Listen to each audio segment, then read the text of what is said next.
O que você precisa saber? O que nós precisamos saber hoje?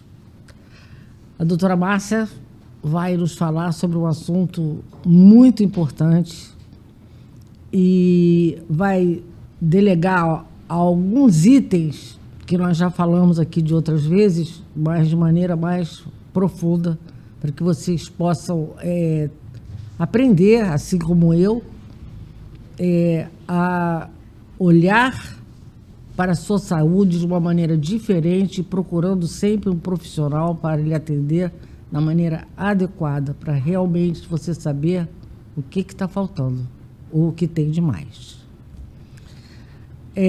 Hoje nós estamos aqui com a doutora Márcia, com o seu programa O que Você Precisa Saber.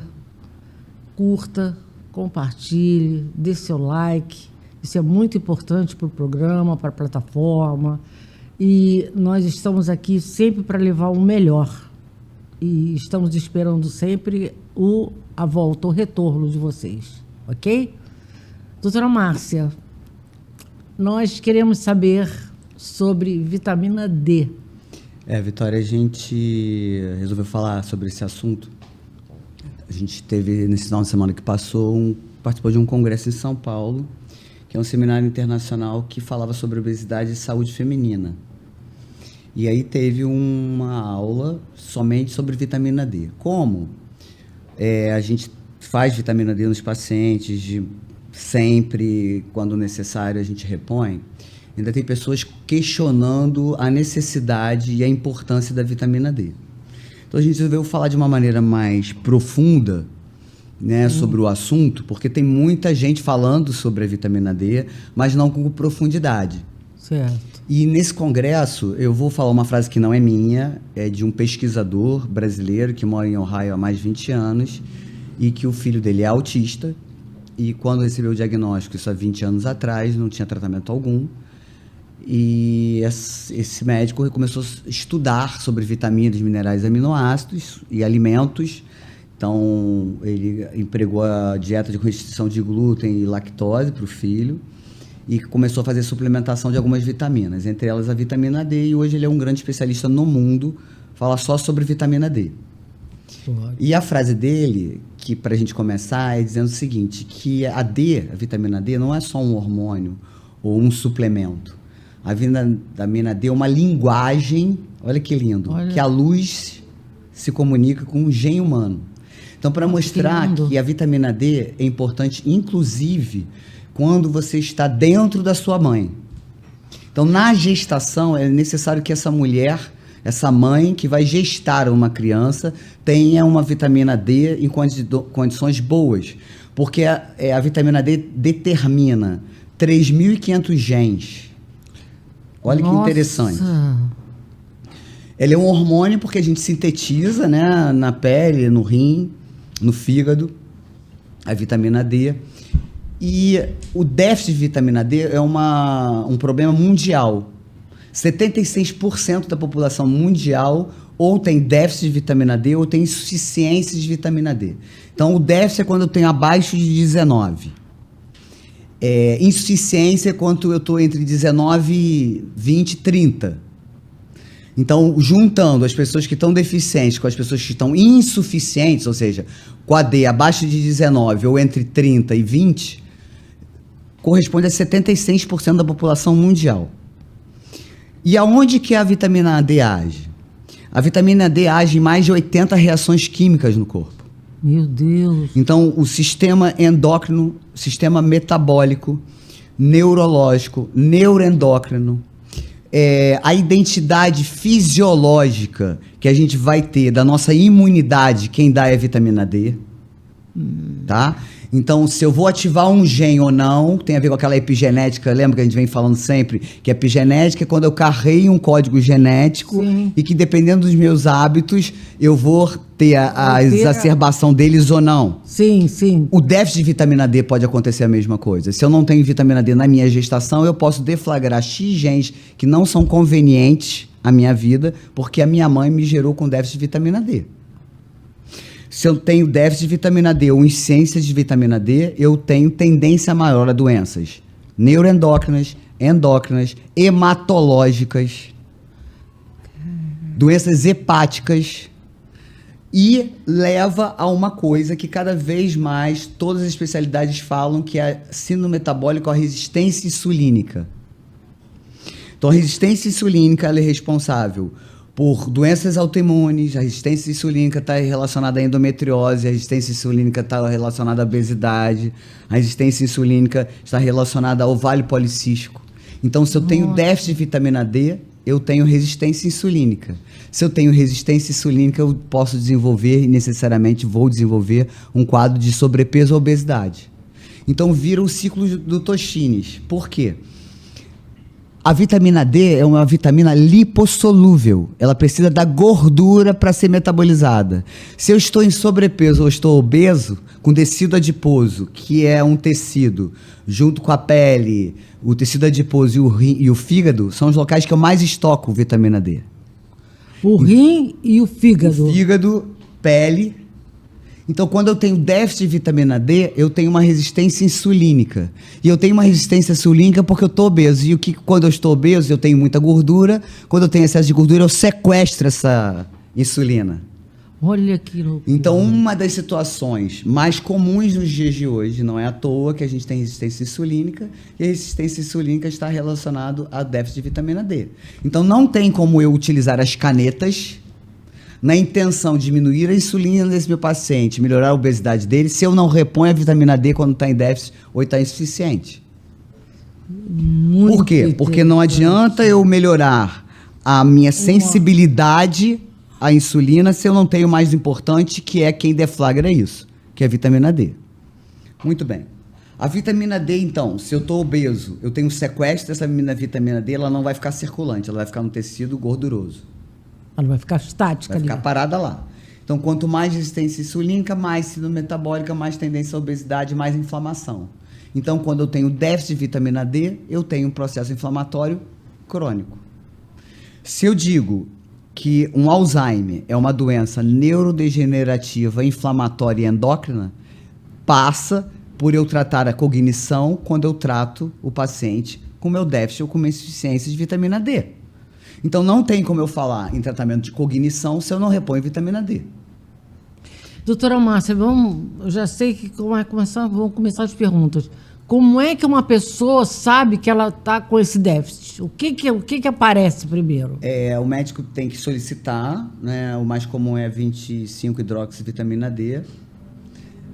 Mas calciferol a gente também tem que dosar, que é uma situação que você capta a vitamina D, ativa ela com a luz solar, precisa do calciferol, calcitriol, para que você tenha lá o encaminhamento das gorduras e do açúcar. Então, a sinalização da vitamina D é importante para quê? A termogênese, quer dizer, a produção de energia e a divisão de energia para um lado ou para o outro do corpo, para levar a temperatura a mais ou a menos, depende de vitamina D. A lipogênese, ou seja, a metabolização da minha gordura, depende de vitamina D. E a metabolização e a sinalização da minha glicose depende de vitamina D. Então, não tem como eu tratar um paciente diabético com déficit de vitamina D. Porque eu estou só dando medicamento para o controle dessa glicemia, mas não estou dando a forma natural e fisiológica desse equilíbrio. A gente vai falar qualquer dia desse da vitamina B12, que a gente entra no mesmo princípio. Então, se eu tenho déficit de magnésio, déficit de zinco, déficit de cobre, déficit de vitaminas do complexo B, déficit de ômega, eu tenho uma absorção inadequada de vitamina D. Então, o déficit desses minerais também pode gerar um quadro de obesidade com resistência insulínica, porque a minha vitamina D não está sendo efetiva como deveria, porque ela precisa desses minerais. E quais são, a pessoa está com déficit de vitamina D, quais são as doenças mais comuns que vão aparecer? Bom, resistência insulínica, então, obesidade, síndrome do ovário policístico, endometriose, déficit de vitamina D pode levar a diabetes, a um início de uma hiperglicemia. E olha que interessante. A gente diz que a vitamina D ela tem uma característica de dar identidade para o meu sistema imunológico. Tá. Então, ele vai ter uma característica de ser efetivo ou não. Uma das causadoras da efetividade do meu sistema imunológico ou não é a vitamina D. Se eu tenho um sistema imunológico que está em déficit, ele é um sistema imunológico que está bobo. Portanto, ele não vai ser um sistema imunológico que vai detectar células cancerígenas. Então, a parte oncológica também depende de uma vitamina D equilibrada. Porque se eu tenho uma vitamina D em déficit, eu sou um paciente que tem uma tendência maior a metabolizar e gerar células neoplásicas.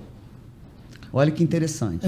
Muito... Então, se eu não tenho D, eu tenho deficiência na metabolização das gorduras, de controle da minha temperatura, do meu controle do meu açúcar, de para onde vai a minha energia ou não. Então, se eu tenho uma resistência insulínica, eu tenho déficit de D, eu não tenho condições de anabolizar nada. Se eu quero ganhar músculos, eu preciso de vitamina D para ganhar músculo. Porque a insulina, a gente fala o tempo todo dela, a insulina ela tem uma característica anabólica, natural. Então, a nossa insulina, quando ela está equilibrada e a gente pratica exercício físico, ela vai fazer com que a gente tenha anabolismo. A gente tem ganho de massa muscular. Isso significa que ela também é verdadeiro. Isso significa que a vitamina D está ótima? Está ótima. Se eu der déficit de vitamina D, eu também não tenho uma capacidade de muscular como deveria.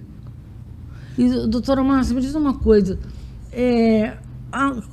Qual é o momento, qual é a especialidade que o médico vai pedir esse exame? No meu entendimento, todas. Você, para ter uma noção, Vitória, nesse congresso que era falando de obesidade e saúde da mulher, a gente teve aula com pediatra. É um congresso de medicina integrativa. E por que com pediatra? Porque se a gente falou que manifestações genéticas podem ocorrer por déficit de vitamina D, sim, é necessário que esse obstetra e esse pediatra saibam da importância da vitamina D nesta gestante e nessa criança que está nascendo. Então a gente tem que dosar isso em todas as especialidades e tem que saber da importância da vitamina D. Não é porque a indústria está dizendo que a gente tem que prescrever a vitamina D para os nossos pacientes que a gente tem que prescrever. A gente tem que entender por que a gente está prescrevendo, quanto que a gente tem que prescrever. Então, quando a gente diz assim, para que eu tenha um tratamento efetivo para determinadas doenças autoimunes, para que eu tenha um tratamento efetivo para algumas doenças inflamatórias ginecológicas, eu tenho que jogar essa minha vitamina D para 70, 80. Então, tem um protocolo Coimbra que joga essa vitamina D acima de 100. Mas tem especialistas que só fazem isso. Eu não faço isso. Você tem que ter uma expertise para trabalhar na vitamina D em doses elevadas. Agora, eu vou dizer uma outra coisa para vocês. Existem pessoas que vão sempre repor a vitamina D e nunca ela sobe? Sim, porque tem uma alteração de um receptor chamado VWR. Então, esse receptor faz com que eu tenha uma absorção melhor ou pior de vitamina D. Então, da mesma forma que eu tenho manifestações do meu colesterol, que tem gente que não consegue abaixar para os níveis ideais, porque tem uma alteração genética, a vitamina D também. Eu posso nascer com uma alteração genética que eu não consigo absorver bem a minha vitamina D. Provavelmente eu seria uma pessoa que teria que repor essa vitamina D até morrer. Por que esse déficit de vitamina D? É só nutricional? Também. É porque a gente usa muito protetor solar? Também. Porque a gente se expõe menos ao sol? Também. Mas uso de antidepressivos em excesso fazem com que eu absorva menos vitamina D. E aí gera um outro problema, porque eu não disse que a vitamina D é importante para o cérebro. Sim. Eu disse que a vitamina D é importante para o cérebro. Se eu não tenho vitamina D que não está sendo absorvida e eu tenho um cérebro que já está inflamado, se eu não reponho essa vitamina D, eu vou estar mais inflamado, com menos receptores ativos, com mais chance de desenvolver uma doença inflamatória que é progressiva e sem cura, que é a demência de Alzheimer. Mas a depressão também é uma doença inflamatória. Então não é à toa que a gente também tem tantos casos de depressão no mundo. 76% da população mundial tem déficit de vitamina D. Isso está ligado à depressão. Intimamente ligado à depressão. A gente sabe que a depressão é uma doença inflamatória nos dias de hoje. É uma produção diminuída dos neurotransmissores pelo um processo inflamatório. Seja porque eu não durmo, seja porque eu me alimento mal, seja porque eu não pratico exercício físico e seja porque minha vitamina D não está nos níveis adequados. Quer dizer que, então, vamos dizer, o tratamento de depressão ele não pode existir se não tiver essa... No meu entendimento, não. Outras substâncias que podem gerar déficit de vitamina D. Estatinas, que a gente já falou sobre elas, que a utilização, cada vez trazendo níveis mais baixos do colesterol, faz com que a gente não produza hormônio, Sim. as estatinas também diminuem a absorção da vitamina D, que a gente usa para o controle do colesterol, e pacientes que já foram revascularizados, que têm stent, vão ter que usar essas estatinas. Então, E aí, faz o é quê, doutor? necessário que a cardiologia dose e saiba da importância da reposição da vitamina D, já que esse paciente vai ter que usar estatina quando ele é revascularizado. E o paciente que usa remédio para colesterol indiscriminadamente? É preciso que a gente reavalie se tem necessidade que esse paciente utilize por tempo indeterminado. Né? É porque hoje esses que sofreram basicamente- procedimentos cardiovasculares, esses vão ter que usar, e aí a gente vai ter que dosar e repor. Mas anticonvulsivantes, fibratos que a gente usa para triglicerídeo, Sim.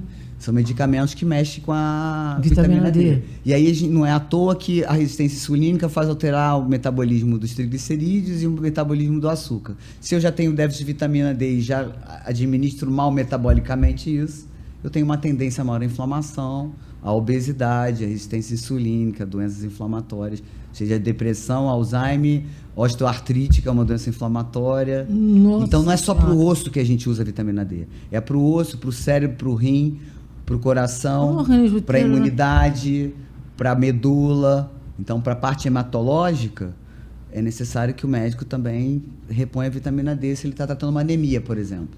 Doutora Márcia, olha só, isso aí é comum e eu vou fazer essa pergunta para a senhora poder explicar. As pessoas falam que ninguém precisa, estou falando as pessoas, em geral, ninguém precisa tomar vitamina D porque é o sol que dá a vitamina D. Não adianta tomar vitamina D porque sem o sol não adianta nada. Não, tem que tomar vitamina D, porque o sol ele só transforma a vitamina D na forma ativa. Para que na forma ativa ela possa desenvolver a função dela em relação à gordura, em relação ao açúcar, em relação à resposta hepática, em relação à resposta renal. Vamos lá, as canetas. As canetas são emagrecedoras. Sim. Ok. A caneta trata a obesidade. Verdade. Mas se eu não resolvo metabolicamente esse paciente, não equilibro esse paciente com os déficits nutricionais que ele tenha, não repõe as vitaminas, não muda hábito de vida, não faz com que esse paciente faça dieta ou exercício físico, as canetas entram em platô. O que significa isso? Eu começo a perder, e depois de um certo tempo meu organismo já não responde mais. E volta Por quê? tudo? Tem um retorno de ganho de peso, sim. Já tem pessoas que estavam utilizando, mesmo sem prescrição médica, né? Agora tem que ter um receituário de prescrição médica, que é o receituário branco, mas antes não tinha. Então as pessoas emagreciam e tomavam a injeção para emagrecer 3 quilos, 2 quilos. Não tinha a menor indicação clínica e estavam utilizando a medicação. Porque estava viralizando de uma maneira que eu ficava bom. Como se não houvesse efeitos colaterais, né? Então, efeitos já sabidos, descritos pela própria empresa, pela própria indústria. Cálculo na vesícula, pancreatite, e pessoas que estão usando de maneira indiscriminadamente, e aí já tem trabalho falando isso, é uma coisa relativamente recente, falando da possibilidade do desenvolvimento de câncer renal. Então, a caneta, ela não é para ser usada de maneira indiscriminadamente, por um tempo determinado. Nem para emagrecer só, né? Pode ser para emagrecer, desde que a gente faça com que esse paciente entenda que ele tem que fazer dieta e exercício físico. Sem mudança de hábito, não pode existir prescrição da caneta, a não ser que você utilize para o obeso, para o paciente diabético, né? Mas um paciente de resistência insulínica, por exemplo, que ainda não mexeu com a glicose, não está diabético, só está com alteração da glicemia, é necessário que a gente coloque na primeira consulta a importância da mudança do hábito alimentar e da necessidade do exercício físico, para que esse paciente não entre em platô e não tenha os efeitos colaterais do excesso da caneta. Sim. Né? Nós achamos, eu e o grupo que estava lá, e muitas outras médicos, né, no mundo, talvez seja a maior revolução dos últimos 30 anos. Então nós temos um instrumental, que são essas canetas, fundamental para que a gente mexa com o paciente metabolicamente. Mas é preciso que a gente tenha critérios de utilização. Então, um paciente em sobrepeso, ou paciente que está com insulina alta, ou paciente que está com alteração de glicose, não um paciente que quer perder 3, 4 quilos para ser madrinha de um casamento. Não é para ser usado para isso. E se a gente começar a usar em todos os pacientes, nós estaremos colhendo efeitos colaterais que a gente não sabe nem quais. Nossa, que Né? Então elas são potentes, né? são eficazes. É um arsenal terapêutico fantástico. Então, por exemplo, se você pega uma mulher que está inflamada, na menopausa, que não consegue emagrecer, que a insulina dela está alta, você já repôs D, B12, já fez toda a suplementação que você precisa, e essa paciente não emagreceu, é um instrumental fantástico, porque você tem uma atração, por exemplo, a Mounjaro, né, que é a tirzepatida, ela tem atração por 2 receptores, né, ela ativa 2 receptores, que é o GLP-1 e o GIP, que tem uma adoração pelo tecido gorduroso que está no músculo e que está na víscera, que era uma coisa que a gente não conseguia acessar com as medicações para emagrecimento convencionais. Sim. Né? Então, quando você tem essa atração pela essa miosteatose, que é essa gordura que é depositada em cima do músculo, isso é uma revolução metabólica. Miosteatose é quando tem a deposição da gordura em volta do músculo. Da mesma forma que eu tenho a esteatose, que todo mundo conhece hoje, né? Que é a gordura em volta do fígado. E ela pode estar localizada em outros lugares também? Pode. É mais comum tecido adiposo no músculo. Esse aqui é o difícil. Se a gente for fazer uma analogia muito simplória, uma carne que a gente come num churrasco, né? Determinadas carnes, você vê aquela gordura entranhada na musculatura, na carne. Sim, sim. Fica igualzinho na gente. Essa gordura dentro do músculo é muito difícil de você acessar. E essas medicações têm atração, tem um tropismo, tem uma afeição a essa gordura. E essa gordura visceral, né? Então, a gordura visceral é importante? Sim. Ali está nosso estoque. Ela só não pode ser patológica. Então, gordura visceral todos temos. O que ela não pode é estar acima do normal. Né? Acima do que o organismo precisa para estocar. Olha só. Quando é criança que eu falo assim, que que é muito gorda, pode ser usado isso também, assim, uma criança de 10 anos... O Vitória não teve estudo com crianças nem com idosos, né? Então, quando se usa é off-label. Mas como a população de adolescentes no mundo está aumentando muito a obesidade em adolescência, já existem médicos utilizando, você tem critérios para utilização, então off-label sim. Eu acredito que vai vir muitas indicações a mais aqui, do tempo de estudo mesmo, daqui para frente. Então, você não vai ter protocolo de numa sociedade de endocrinologia infantil de adolescente que vai dizer que a primeira escolha é a injeção. A gente vai dizer que é mudança de hábito, exercício físico e alimentação. Sim. Mas determinados adolescentes e crianças acima de 12 anos é uma indicação boa, dependendo do critério que esteja usando, sim. E também tem um limite, né, doutora Marta? Até certa idade também, né? É porque não tem tempo, não tem pesquisa para isso, né? Você normalmente não faz pesquisa nem em criança nem em idosos, né? Faz num público aí de 30, meia 40, idade, 50 anos de meia idade. Então você não sabe o impacto disso. Por exemplo, eu vou dar um exemplo. A minha mãe, eu utilizei as injeções. Cabia, né? O emagrecimento por conta da resistência insulínica e por conta da osteoartrite que ela tem em joelho. Então ajudou muito. Ela já praticava exercício físico, já tem uma alimentação mais saudável, mas não estava conseguindo sair dessa inércia metabólica. Então eu lancei mão das injeções, ela não está usando mais, mas foram aí 15 quilos que ela emagreceu. E isso por causa do diabetes? Não, no caso dela, ela só tinha resistência insulínica, ela só estava com a insulina mais alta, ela não tem diabetes. Mas a gente utilizou, diminuiu a insulina, diminuiu o apetite, porque quanto mais insulina aumentada, mais apetite a gente tem. Então diminuiu o apetite e ela agora está conseguindo manter só com o exercício que ela já praticava e com a mudança de hábito. A senhora estava falando da vitamina D, né? A vitamina D, ela só pode ser tomada, vamos dizer assim,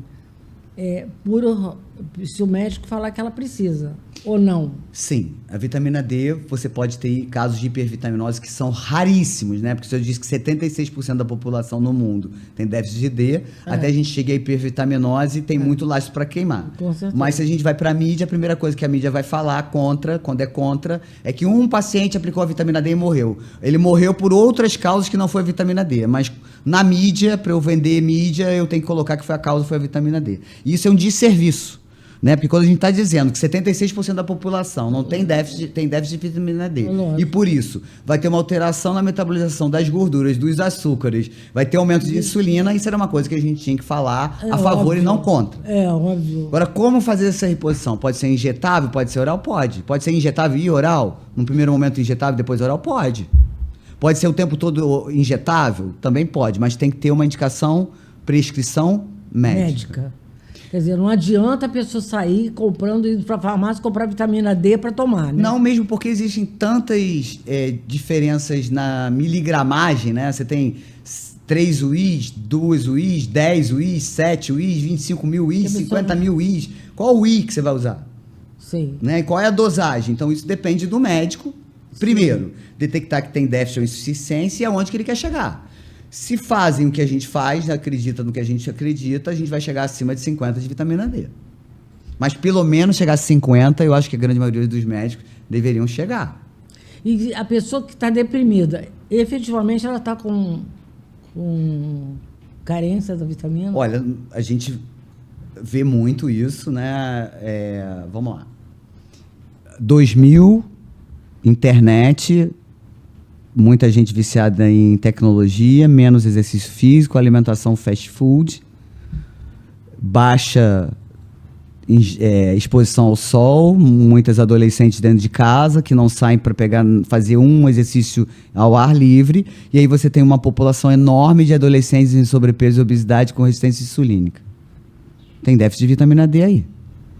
Né? Você vê adolescentes que não saem de casa, você vê que eles não têm cor nenhuma de nenhum sol. É verdade. Né? Então, eles têm déficit de vitamina D. Como é que a gente vai falar de uma boa cognição, de um bom metabolismo, se eu tenho déficit de vitamina D?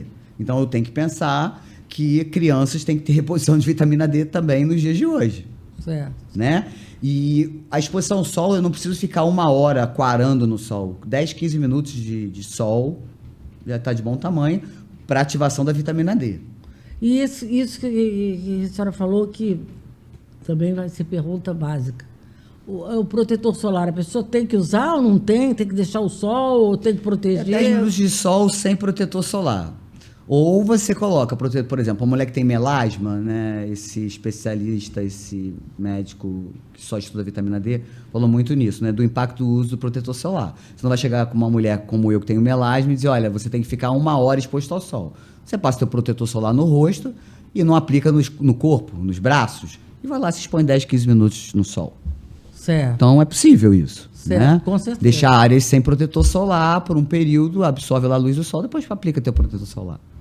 Então porque é possível efetivamente isso. o protetor solar, se fosse passado indiscriminadamente, Ele bloqueia, bloquearia, né? os raios UVB e UVA, e aí você não tem ativação e da tem vitamina horário, D. doutora Márcia, assim, melhor para exposição? Para os 10 minutos, qual que é o horário?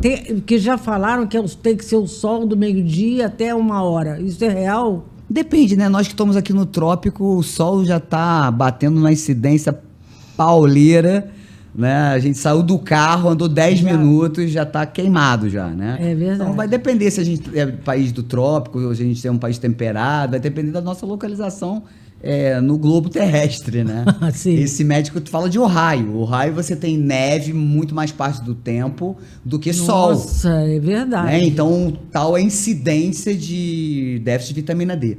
Ele mostrou umas fotos, que se a gente pudesse depois botar aqui, seria muito interessante, de pessoas que têm lesões na pele. Muitas verruguinhas, muitas lesões parecendo de psoríase, que tem a ver com déficit de vitamina D. Ele trata psoríase refratária com altas doses de vitamina D. Ele tem um protocolo dele, que chama LGS. Nossa. Ele é um especialista de Ohio. Então, alguns especialistas no mundo de vitamina D têm os seus próprios protocolos, porque eles dominam essa parte genética da vitamina D, então eles estão acostumados a usar nesse limiar de intoxicação e tratamento. Isso não é para qualquer um.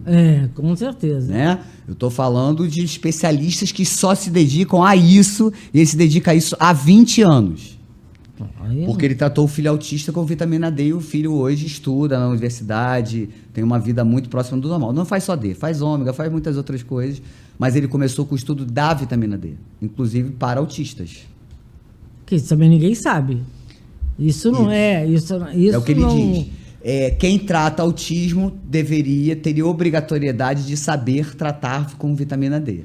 Ué, Essa é uma porque colocação eu dele. acho que as coisas hoje são muito imediatistas. Não chega aí. Sim. Aí é uma coisa na causa, né? No porquê. É uma coisa profunda. Sim. Né? E não sei, talvez pela rapidez das coisas, as pessoas não estejam chegando. Eu estou me perguntando porque você é um expert. Não estão chegando nessa causa. Ele colocou, inclusive, um caso clínico de uma mulher que tinha uma psoríase muito grave e que não conseguiu responder nem aos biológicos. Os biológicos são medicamentos que mexem na imunidade desse paciente e faz com que o paciente não tenha uma doença autoimune. Então, o que é a doença autoimune? Quando eu tenho um sistema imunológico que não reconhece as minhas coisas, os meus tecidos, os meus órgãos quando sendo meu. A pele é uma delas. Então, quando eu começo a reagir contra a minha própria pele, gerando lesão, eu tenho uma psoríase. Ele faz tratamento nessa mulher, que fez o biológico, que seria o último padrão ouro que a gente teria no tratamento da psoríase, sem resposta alguma. Esta mulher tinha uma alteração genética na absorção da vitamina D. Olha. Então, você tem que dar uma carga muito maior de vitamina D para ela absorver muito a menos. E aí ele mostra o tratamento pós uma dose alta de vitamina D, a pele totalmente limpa. Então ele dizendo que as pessoas que tratam doenças de pele, os dermatologistas, que é o caso dele, obrigatoriamente têm que saber manejar a vitamina D. E uma outra coisa que eu tirei até foto, que ele falou num trabalho de crianças, olha lá, a mãe passando a informação genética para os filhos. Crianças que nascem com características de adenoide num tamanho muito grande e amígdalas muito grandes. E aí tem infecção de amidalite de repetição. Quando foram ver, a mãe tinha déficit de vitamina D e a criança nasceu com déficit de vitamina D. Então, prestar atenção, aí a pediatria, por isso que a gente teve aula com o pediatra também. Exatamente. Na respiração bucal dessa criança. Porque pode ser que ela tenha déficit de vitamina D. E pode ser que ela se opere e continue com um aumento da adenoide ou uma rinite alérgica que não melhora por déficit de vitamina D. E outra coisa que eu achei fantástico, e aí mostrando como que a medicina ela vai evoluindo e a tecnologia também, e colocando as outras especialidades da saúde incluídos num contexto. Crianças que têm dente muito apinhado, crianças que nascem com um dente muito torto, um dente atrás do outro, mal caiu o dente de leite, já está vindo o outro de maneira errada, déficit de vitamina D. Eu fiquei impressionada, porque eu nunca soube disso. É verdade, eu nunca nem ouvi. Né? Então, mostrando que assunto. A odontologia também tem que saber quando tem déficit ou não de vitamina D. Olha que interessante. É porque é tudo integrado, né? Tudo é interligado. É tudo. Se não é uma coisinha que falta. E mostrando também a dificuldade que a gente tem na absorção da vitamina D quando a gente não tem uma boa flora intestinal. E não é à toa que a gente o tempo todo também fala da alteração da flora intestinal, da alteração da flora, da disbiose, da saúde do intestino. A saúde do intestino faz com que eu tenha uma ativação dessa minha vitamina D e que ela tenha sua função restabelecida. Olha que interessante. Que coisa, doutora Márcia. Não é bacana? Que a gente não tem a menor noção. E, vamos dizer, nem consegue ponderar, porque hoje a gente, infelizmente, quando a gente vai a um médico que não conhece, a gente vai dizer, poxa, ele falou, mas não falou nada, acabou não sabendo nada. Eu acho que essas informações deveriam alcançar todas as especialidades. Sim, porque vamos uma coisa bem simples, um paciente que sofreu uma cirurgia de retirada da vesícula, de vez em quando a gente tem que suplementar com ADEK. A, D, E e K, que são as vitaminas lipossolúveis. Quando retira a vesícula. Sim, porque a vesícula, a bile ajuda a gente na absorção das vitaminas lipossolúveis. Se eu não tenho a vesícula... E o que a gente escutava muito isso, dizer assim, não, fez a cirurgia de vesícula, tirou a vesícula fora, vida normal, absolutamente normal, não tem que fazer nada, mudar a alimentação. Não. Se o paciente fez uma cirurgia de vesícula, você de vez em quando tem que dosar as vitaminas lipossolúveis dele. E eu faço antes, quando eu já sei que o paciente vai operar, eu faço antes da cirurgia. E outros pacientes eu faço logo depois. Então é importante a reposição de A, D, E e K. Tem que ter de tempos em... Né? De tempos em tempos o médico dosar. Porque quer ver uma coisa? A vitamina K, ela segura o cálcio para esse cálcio não calcificar a parede de vaso. Tá? Não calcificar mama, vai calcificar osso, onde tem que calcificar. Se eu não tenho K, meu metabolismo do cálcio está alterado. Eu tenho uma tendência à calcificação das minhas artérias. Eu tenho tendência à calcificação das minhas mamas. Então eu preciso da vitamina K.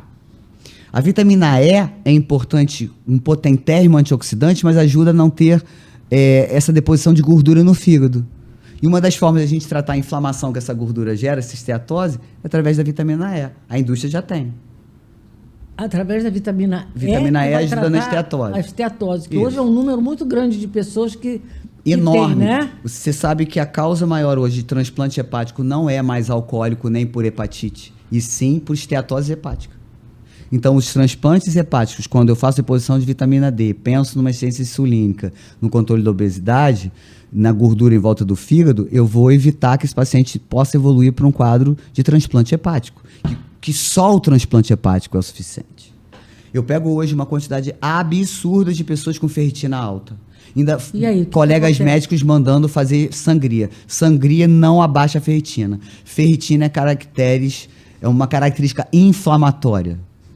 Tá? Então, quando eu tenho ferritina alta, mostra que eu estou inflamado. E normalmente é gordura em volta do fígado, o paciente tem déficit de B12 que não carrega ferro.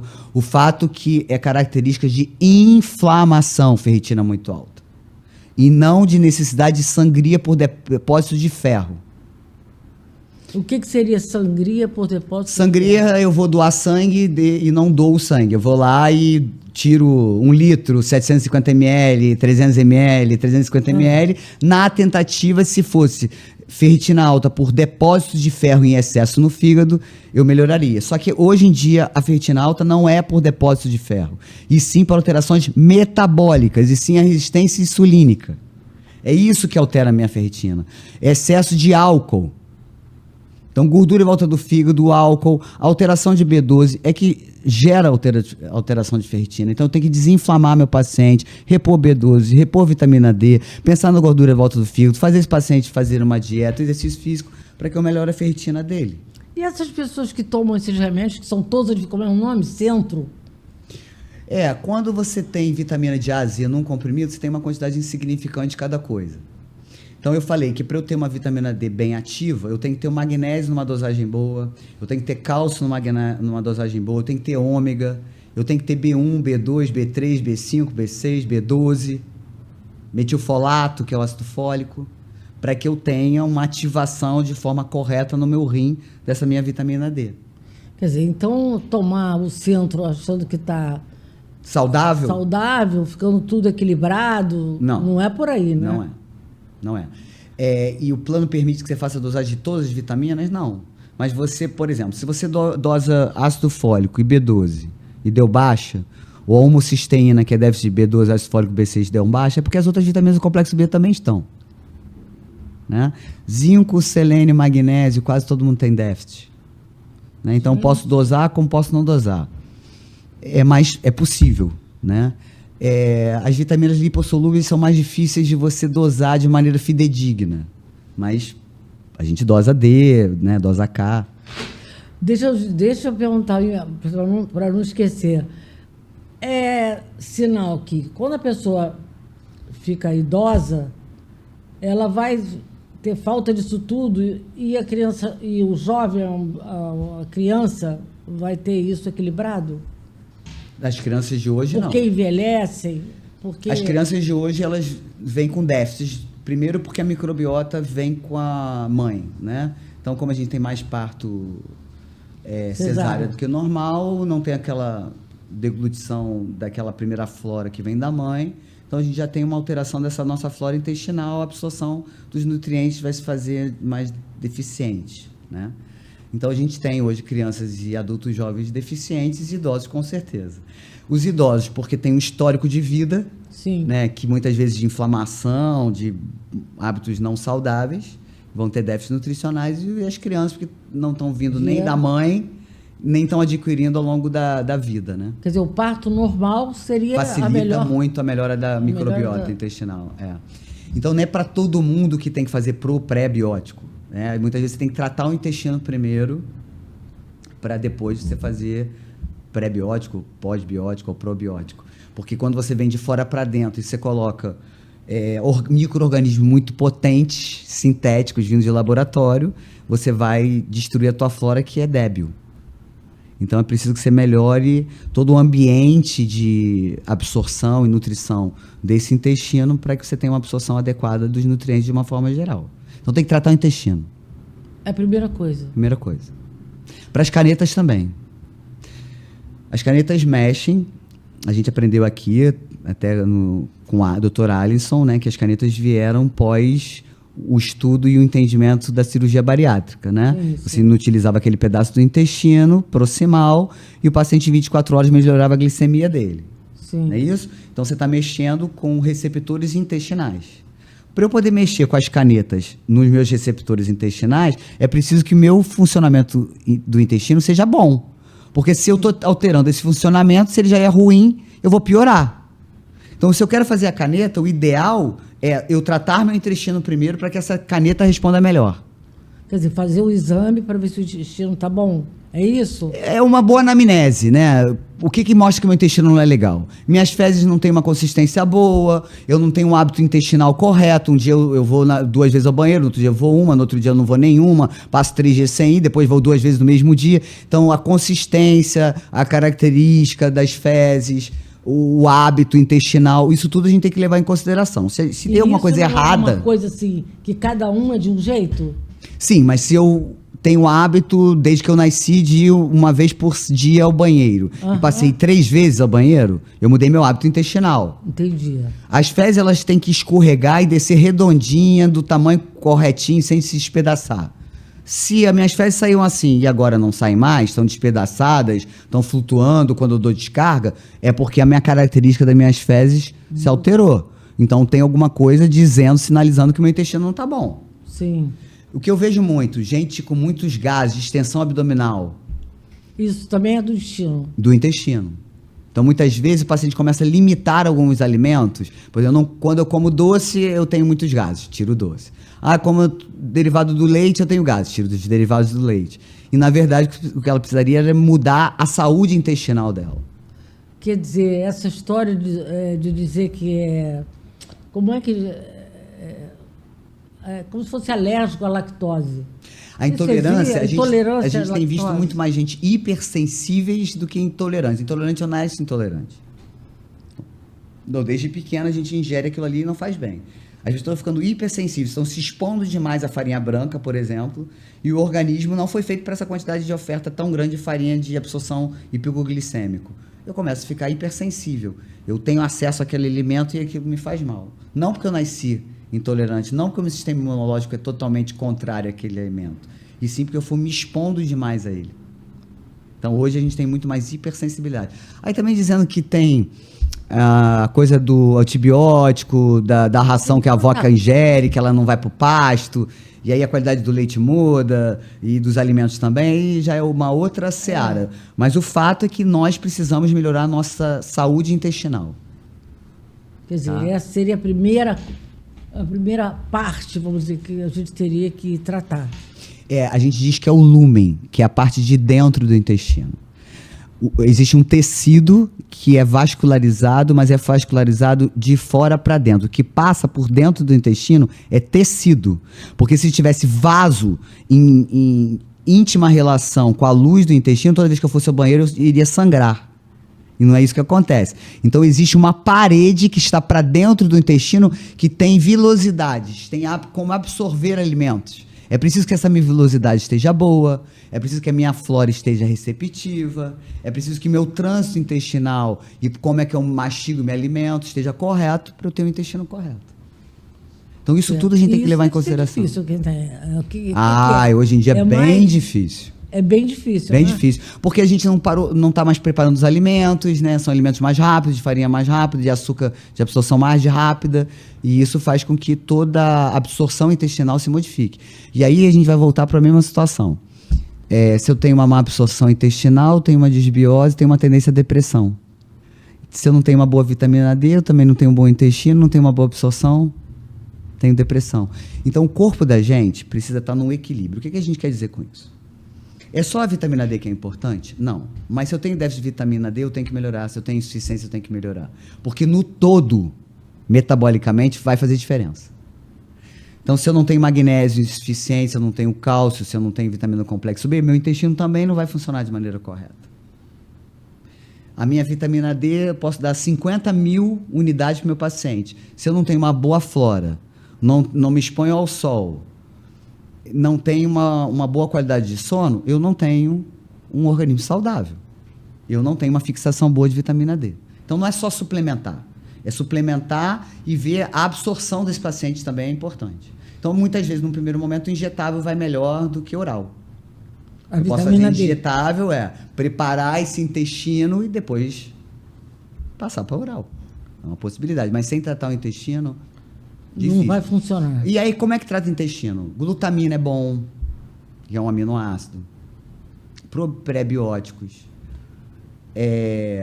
Vitaminas do complexo B são fundamentais para esse intestino funcionar direito. Meu controle da minha insulina. Minha vitamina B12. Então, tudo a vitamina isso... B12, ela não está integrada dentro da vitamina B? Ela tem que computar fora? Eu posso ter ingesta de B12 separada das vitaminas do complexo B, que é o que eu gosto mais de fazer. Uhum. E a gente vai repondo as vitaminas separadamente do complexo B.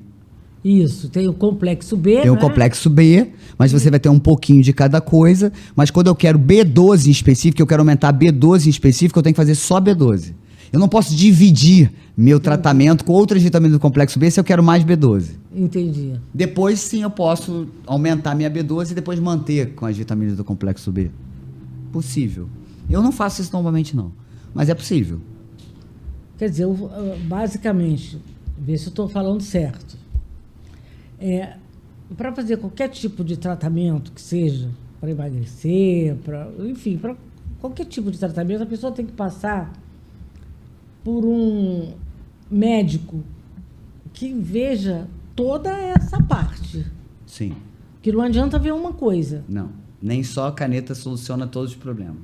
Não é isso? A gente aqui está para dizer isso. Eu quero entender para passar exatamente isso.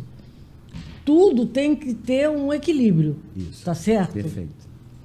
E para isso, o médico é que vai saber. Eu digo que num exame de sangue bem pedido, a gente consegue fazer 70% do nosso diagnóstico metabólico. É que a gente aprendeu com a indústria da gente ir nas consequências e não nos porquês, não nas causas. Talvez não interesse, né? Provavelmente não interessa. Interessa eu transformar o paciente num paciente que vai ingerir a mesma medicação cronicamente ao longo de 30 anos, 20 anos, 40 anos. Se eu vou resolver a resistência insulínica dele com uma vitamina D, eu não vou vender caneta. Né? Sim. Então a gente tem que parar para pensar isso. Né? Se eu melhoro a sua saúde intestinal, eu não vou vender probiótico, pré-biótico, medicamento para síndrome do intestino irritável, né? Para constipação. Então a gente tem que sempre questionar os motivos. Né? Cada vez mais a gente vai voltar nisso aqui no nosso canal, falando da medicina baseada em evidência. Medicina baseada na evidência de quem? Mas medicina baseada na evidência da indústria, que eu também prescrevo o tempo todo medicamento da indústria, mas baseada em evidência de quem? Quem está financiando o trabalho científico? A gente tem que se questionar isso. Um resultado final que vai contra a minha produção de uma indústria, será que eu vou publicar? Isso está errado? Não. Tem a ver com os meus interesses. Ninguém vai fazer propaganda contra si mesmo. Lógico. Não é isso? Ninguém vai para a internet falar das suas mazelas. Não. Né? Eu também não vou me apresentar um trabalho científico que fale contra mim. Sim, com certeza. Né? Então, eu estou sempre analisando medicamento versus medicamento. E qual medicamento? Aquilo que eu quero provar. Eu não estou falando do medicamento que eu utilizo há mais de 30 anos com o medicamento que está moderno. Eu não estou comparando isso. Estou comparando um medicamento moderno com um medicamento moderno. Então, a gente não é contra a indústria de jeito nenhum. Nós nos desenvolvemos, nós estamos com uma medicação que é revolucionária dos últimos 30 anos, que teve um investimento da indústria, pesado. O que a gente está dizendo é que eu, prescritora médica, Sim. tenho que ter o meu livre-arbítrio E tem que ter meu conhecimento técnico para analisar o que vale a pena eu levar em consideração e o que não vale a pena levar em consideração. Ou ir em busca de trabalhos que respondam aos meus questionamentos ou não. Porque tem. Perfeito. Né? Então você tem gente falando mal da reposição de vitamina D, como você tem um especialista em vitamina D. Sim. E aí o que eu digo? Bom, vem crítica, eu dou resposta com resultado. Eu tenho crítica, eu dou resultado final positivo. Então essa crítica vai perder força. Exatamente. É isso. Então, se você acredita no seu tratamento, no que você está dizendo, então o faça. Sim. Agora, tenha conhecimento técnico para discutir com aquela pessoa que está contrária à sua opinião. É preciso ter estudo. E também eu acho que é para, inclusive, fazer com que o paciente se sinta seguro, né? Perfeito. Porque a maioria das vezes a pessoa tem muita insegurança em tomar aquele medicamento, porque não é explicado, não é dito o que você está explicando, a maioria das pessoas não sabe. Porque a gente tem que computar que a maioria das pessoas também é leigo, não é médico. Sim. Né? Então, fica aquela interrogação que também não vai ser bom eu sair do consultório com interrogação. É preciso que você tenha um embasamento técnico, né? Por exemplo, as canetas. A gente sabe que quem usa por um período, muitas vezes fica com refluxo, come, se sente empanzinada, afrontada, com plenitude. Então é preciso que o médico também saiba e pergunte, olha cá, você está usando as canetas? Isso é gastro. Não foi você que prescreveu. Mas o paciente vem usando. Se você não perguntar, muitas vezes você vai passar um remédio para o estômago, na verdade você deveria suspender a caneta. Sim. Eu pego muito isso no consultório, então tem que ficar ligado de que existe uma classe de medicamento aí que está sendo usada de uma forma indiscriminada e que a gente tem que fazer a pergunta. E essas canetas, elas podem ser vendidas assim, indiscriminadamente? Ou não tem que ter... Tem que ter uma receita branca controlada, mas Ritalina também tem que ter receita controlada amarela, que é difícil de conseguir. Existe tráfico de Ritalina. Existe tráfico de Vinvance. Que precisa de receita amarela. Uma receita super difícil da gente conseguir. Eu nunca vi. Muito complicada. É a mesma para alguns medicamentos para emagrecimento, para TDAH. É a receita amarela e você tem tráfico. Nossa, a caneta não ia ser diferente. Você começa a aumentar a fiscalização, você tem gente burlando. Isso pode causar alguma coisa grave? Pancreatite, cálculo na vesícula, alterações do intestino, obstrução intestinal, por exemplo, paciente muito constipado. Se você não tratar esse intestino, você pode usar caneta para o paciente fazer uma obstrução intestinal e parar no centro cirúrgico, por exemplo. Nossa. Então tem que se ver se esse paciente é constipado, se ele tem refluxo, se ele tem alguma coisa gástrica, porque tem que ser tratado primeiro. Para depois usar ou não? Usar ou não a caneta, isso. Gente, isso aí é muito sério que a doutora está falando. Eu acho que deve ser bastante observado porque hoje o que a gente mais vê, né, doutora, são pessoas se automedicando, ou aquilo que eu falo, vou a uma festa, vou aqui, peraí, eu vou tomar, vou emagrecer um pouco, depois eu paro de... Que é um instrumental muito importante para a obesidade, né? Ela conseguiu fazer com que vários pacientes não fossem para as bariátricas, né? Ela tem uma potência de emagrecimento fundamental para quem está numa dieta. Ela tem uma capacidade de diminuir gordura visceral, que isso muda curso de doença. Então, um paciente cardiopata, um paciente diabético, um paciente com uma depressão grave que utiliza a caneta, ele melhora. Então, você tem muita indicação clínica e a gente entende que o céu vai ser o limite. Olha. Tudo que está inflamado, eu consegui desinflamar com a caneta, eu estou tendo ganho. Só que tem que ter critérios. A gente está aqui para dizer que existem critérios. Então, um raciocínio final. Um paciente com déficit de vitamina D, que começa a usar caneta e não repôs a vitamina D, está sendo bem tratado? Não, não está. Ele poderia melhorar muito mais o emagrecimento dele, o tratamento da obesidade, a resistência insulínica, caso ele estivesse tendo uma reposição de vitamina D, ou de vitamina B12, ou de magnésio, ou de cálcio, ou de ômega. É preciso tratar esse intestino para ele ter uma resposta melhor. Se eu quero ganhar músculo, não adianta eu dar um anabolizante para o meu paciente que está sarcopênico se a vitamina D dele é baixa. Eu só consigo fazer com que ele ganhe músculo sendo sarcopênico se ele tiver vitamina D. Então, muitas vezes, é só o obeso sarcopênico? Não existe pacientes magros sarcopênicos. Muitas vezes, quando a gente vai analisar, ele tem déficit de vitamina D. É sarcopênico e é magro. Então, se a gente pensa em anabolismo, a gente tem que pensar na insulina. Se eu tenho uma alteração da insulina, eu não tenho anabolismo. Então, se eu quero melhorar o meu paciente sarcopênico, eu tenho que ter uma insulina controlada. Se eu não tiver, ele não ganha músculo. Isso é importante para o atleta também, né? É, isso que eu ia falar, né? Para o atleta isso deve ser essencial, né? Essencial. Porque o músculo... Para a músculo... imunidade é essencial. Né?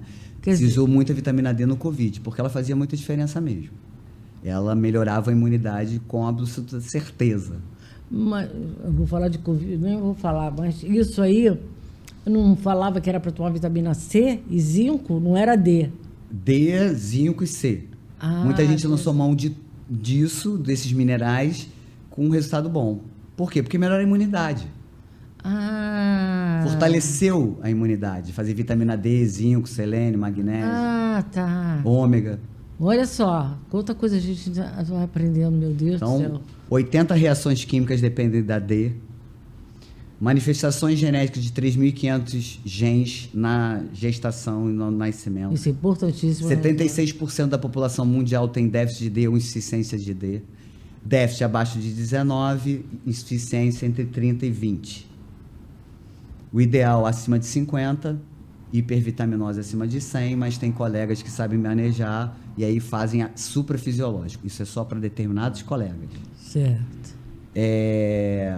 Não se pode falar de vitamina D, não se pode falar de um metabolismo bom endócrino, neurológico, cardiovascular, renal, hepático, oncológico, imunológico. Então, a vitamina D, ela dá a identidade da doença, da imunidade. Cada vez mais a gente vai ouvir falar disso.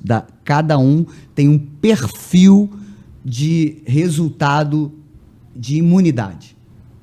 E cada vez mais vai se falar da necessidade da reposição de vitamina D para que a gente tenha um bom perfil metabólico genético.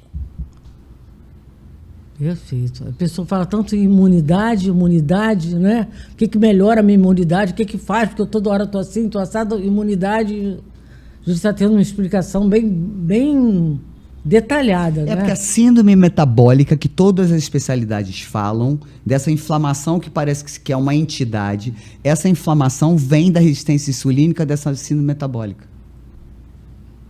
Da falta de uma fisiologia adequada, um metabolismo adequado. Isso está acontecendo da gestante ao idoso. É uma questão de saúde pública a reposição de vitamina D. É uma questão de saúde pública a reposição de vitamina B12. Quantos pacientes a gente não vê diagnosticados com demência de Alzheimer que só tinham déficit de vitamina B12 e D? De monte. Quantos pacientes receberam o diagnóstico de diabetes enquanto ele precisava só repor a vitamina D, que ele melhoraria o metabolismo da glicose? Vários. Quando se fala de saúde pública, no sentido de que dos médicos que estão Sim, de atuando, todos os médicos, né? De todas as especialidades que atendem em todos os lugares, inclusive nos postos de saúde. Que inclusive pode dar uma medicação, pelo que eu estou entendendo, que pode até, em vez de curar, matar a pessoa. Depende, né? Tudo pode, né? O limiar de tratamento, intoxicação é tênue sempre, né? Mas se a gente pensar que a gente tem uma alteração de cognição de pessoas que daqui a 5 anos, a cada ano, são 100 mil pessoas diagnosticadas com demência, e a doença que mais incapacita depois da dor crônica e a depressão, e nós brasileiros somos recorde em depressão no mundo, e uma das causas é o déficit de vitamina D. Se eu reponho vitamina D, eu estou ajudando a tratar a depressão. Então, por isso que eu digo que é uma questão de saúde pública. Certo. Porque é a doença que incapacita, depressão. É verdade, muito, né? E nós temos um recorde aí, né? Porque toda hora, inclusive agora, aparece isso, né? No sentido da gente disso deixar de ser um índice até de suicídio, de outras Sim, coisas. e eu falei ao longo do podcast que as estatinas e os fibratos, que tratam colesterol, tratam triglicerídeo, e alguns antidepressivos, a grande maioria, geram dificuldade na absorção de D. Então, se eu quero tratar depressão e tenho déficit de D, eu estou com antidepressivo piorando a minha absorção de D. Então, eu tenho que fazer D mais o antidepressivo, para que esse paciente efetivamente saia de um quadro depressivo. Senão ele vai ficar tomando o remédio a vida toda. Inteira, nossa, fantástico. É isso, eu acho que a gente deu o recado e a gente vai fazer alguns programas que a gente vai falar específico de uma coisa. Né? Então, assim, falar de B12, depois eu vou falar só de coenzima Q10, depois eu vou falar só de T3. O Ítalo Rachid, que é um médico que eu admiro muito, que é quem organiza essa coisa da medicina integrativa, onde eu fui ao congresso, ele lançou um livro agora só de tireoide. Um livro imenso, que dá um programa de podcast bem legal falando sobre tireoide. Pode ser que seja o nosso próximo assunto. Ok. Vamos aguardar aí o próximo, o que você precisa saber. E vamos ver o que a doutora Márcia vai trazer da próxima, né? Porque é sempre alguma coisa de grande importância. Mais uma vez, muito obrigada. Obrigada, doutora Márcia, por elucidar tanto. A gente precisa de tanta informação que a gente não tem. A gente só tem do que é ruim, do que é bom, do que traz. É muito difícil. E o seu podcast atende isso muito por todas as vezes que a gente recebe notícias. E assim, para concluir, sabe o que é interessante? Assim, cada podcast que a gente faz, a gente vai aprendendo mais, né? E é muito interessante porque a gente fala e faz cortes, que a gente diz determinadas coisas que a gente não acha de tanto valor e que a pessoa que está ouvindo leve muito em consideração. Então a gente não sabe o que efetivamente vai acessar o outro ou não. Certo, é isso né? mesmo. Então é difícil. Por isso que eu acho que quem faz uma música, ela não sabe qual é a letra, mesmo ela sendo recordista, né, de canções que receberam prêmios, nunca a gente sabe qual é a fórmula da melhor música. Sim. Então a gente não sabe qual é a fórmula do melhor programa. Porque cada um tem uma característica, né? Lógico. E vai acessa as pessoas. Aquelas pessoas. Exatamente. Né? E a gente não sabe a quem a gente está chegando. É isso mesmo. Então é importante que a gente fale. É isso mesmo, é isso aí. E eu que te agradeço, Vitória, porque às vezes as pessoas pensam, não, mas é o teu podcast, é o meu podcast com a Vitória perguntando, então é o nosso. Porque a Vitória, ela fica aqui como sendo o outro que está do outro lado, que não pode fazer uma pergunta para mim. Quem dera que todos... No mesmo momento, né? E aí fica a Vitória aqui tentando pegar as dúvidas da maioria das pessoas. E aprendendo sempre com você, com todos os seus convidados, é unânime, todo o pessoal daqui, que está aqui conosco, sempre muito agradecido por fazer parte dessa turma. Bom, o canal está tomando corpo mesmo, está sendo bem legal assim, a resposta do público, e a gente precisa que cada vez mais pessoas compartilhem, deem like, deem temas para que a gente possa abordar, por isso, porque a gente não sabe o que acessa o outro, quais são as necessidades do outro. Isso aí. E a gente está aqui para ajudar o outro. Isso aí, ajudando o outro, a gente está se ajudando, né? É isso mesmo. Também. Então, gente, muito obrigada, né? Vamos esperar o próximo, doutora Márcia aí sempre aí à frente e dando essa oportunidade, né? Não só a nós, mas aos próprios colegas de estarem ouvindo assuntos assim tão precisos e tão propícios no momento que nós estamos vivendo.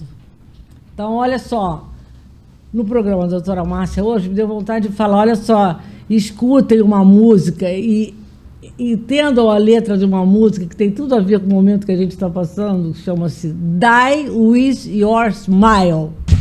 Tchau!